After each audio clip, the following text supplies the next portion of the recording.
Welcome to Immigration Quicktake. This is Ellie Rutledge Silver with the American Immigration Lawyers Association. On February 23rd, U.S. Citizenship and Immigration Services revised its Credible Fear and Reasonable Fear lesson plans.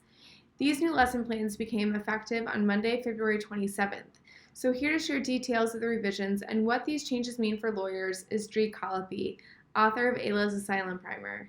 Dree, thanks for joining me. First, what are some of the biggest changes in the new lesson plans? So the biggest change to the Reasonable Fear lesson plan was a great expansion of many of the sections to make it more like a full adjudication. And we saw this happen back in 2014 when the Credible Fear lesson plan was changed. So they're doing that this time around with the Reasonable Fear plan by expanding it and making it closer to a full adjudication with much more detail.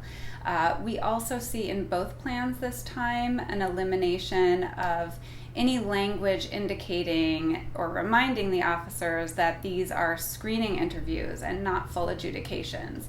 So for example, in the Credible Fear lesson plan, we see them removing any references to future immigration judge hearings and that sort of thing. So basically, elimination of any reminders that this is a screening interview and not a full adjudication.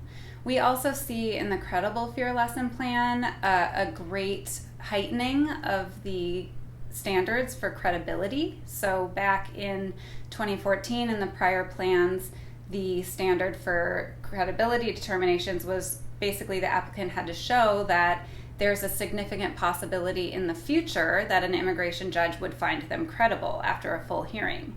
Now we're seeing this standard being that they have to show that they're credible in that setting, in that Credible Fear interview. And so it requires basically the asylum officer to make a full and final credibility determination rather than a finding that the applicant could be found credible in the future after a full hearing.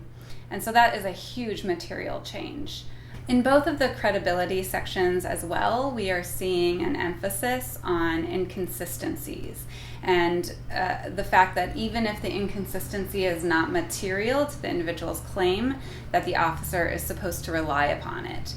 There's also guidance to the officer to rely upon CBP and ICE sworn statements that are taken when the individual is first apprehended, and that those statements made to those officers are important to the credibility determination. Finally, we see in both plans the removal of any language that previously said if there's a reasonable doubt that it should be resolved in favor of the applicant. Thanks, Dree. Is there anything that concerns you in the new plans?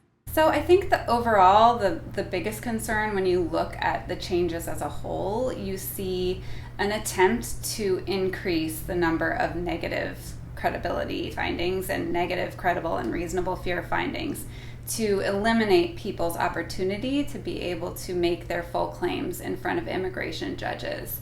Ultimately, this will result in more people being removed without due process, being removed without an opportunity to ever make their fear-based claim in front of an immigration judge. What impact do these changes have on the practice of immigration law? The biggest impact on our practice is that more and more attorneys are going to need to be aware of these lessons plans and the way that they are implemented. The reason for that is I think more and more of our clients are going to start being subjected to expedited removal based on the president's executive orders.